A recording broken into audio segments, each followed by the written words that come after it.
As on the third day, Esther put on her royal apparel. You must act at the level that God gave you responsibility, because to whom much is given, much is required. People will require more. When I send out an email blast, those who do that have to do that. Because those are the things that you have to understand. It's not just what you want to do. When I tell you, you may be talking to somebody on the phone, and I say, you need to do such and such now.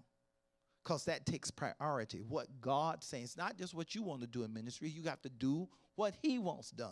It's not just what you think ought to be done. You must do what he requires. Did we not cast out devils in your name? Did we not work great signs and wonders? And he said, depart from me. I know you're not, you work of iniquity. You never did what I assigned you to do. You never took care of God's business. Never did that.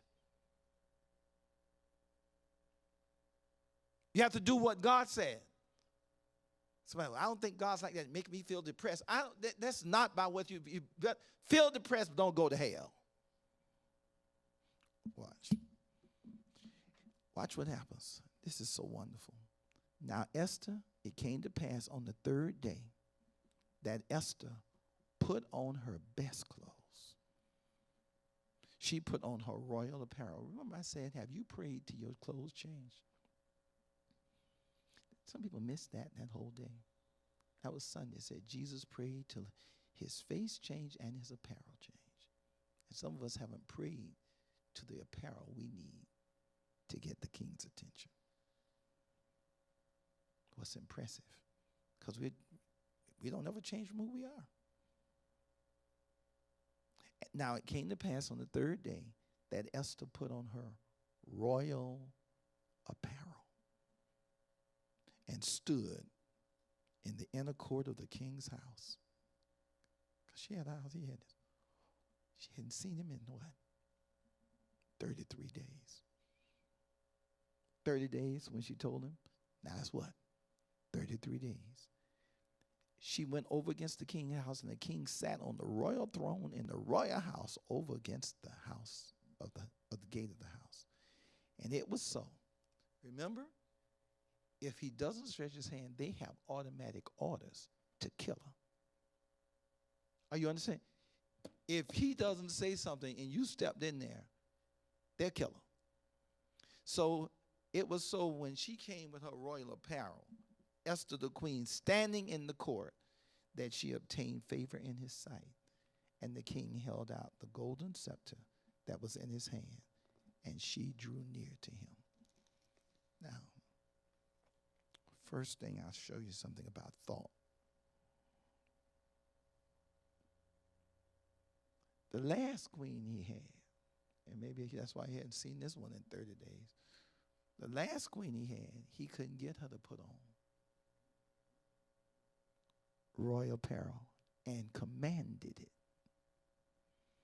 And she refused. And now this one comes into the king's court with a crown and beauty, and she steps into the king's court unrequested, doing what he couldn't get Vashti to do. So this makes it even more powerful, because it says the queen will come even to see the king unrequested at risk, but she will dress in her royal apparel. She didn't just come dressed any kind of way that day. Sometimes we want to throw on anything and go see people, and you insult them. You insult them. I've been trying to tell people, and I don't think it takes.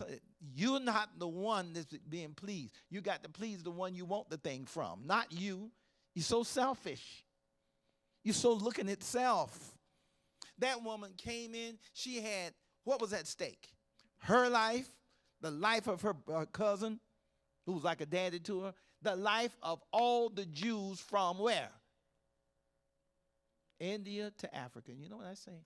We don't act like nobody's life is at stake but our own. And sometimes not even that, because you don't think, well, it's not going to happen to me. Can you imagine? I know how I'd be as a king, and I asked my last wife to do something, and she didn't do it. I had to put her out. And then this new wife comes up, and I look up, and she's standing at the back.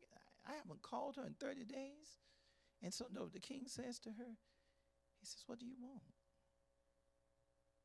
It's a beautiful thing. Do you see that? Do you see what it says? He looks at her and he says what? He extends the royal scepter, and she comes in, and what happens?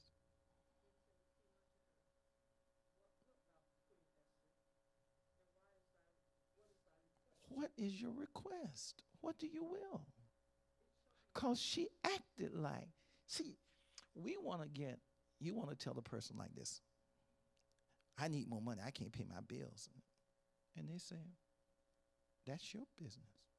But you have the money to help me. That's not one of my priorities. So they'll tell the person that you got to show the person what helping you does. See, you can't paint pictures. That's what people say, we got a bunch of poor people down there and nobody's helping the poor people. Well, that's not the way to talk to a rich person to get the money. You have to keep that interest. I know you want betterment for people. I've looked at some of the things you've done. I know where your interest has been. And I've got something you may be interested in. Then you talk the interest into the person. It'll be hard to get a man to marry you if all you're talking about is you. Well, I'm doing this, and I do. You can think, oh my God, you don't see nobody but you. You didn't think about, you know what I could do. I would love to help you do such and such. I'd like to see your career forward, and I got some tools I would use. Matter of fact, I'll start right now. But when you're just talking about yourself, that's scary. You look at the people just talk about themselves. They don't care if the business goes through the floor and lose everything. Well, I got my check. Well, now you're not going to get one at all. Why? Because you don't have a business. You know what? Tell me, just a quick thing here. This is why you come every day to meet for prayer. You do that. You pray because you have an interest in prayer. You do that. What does it say?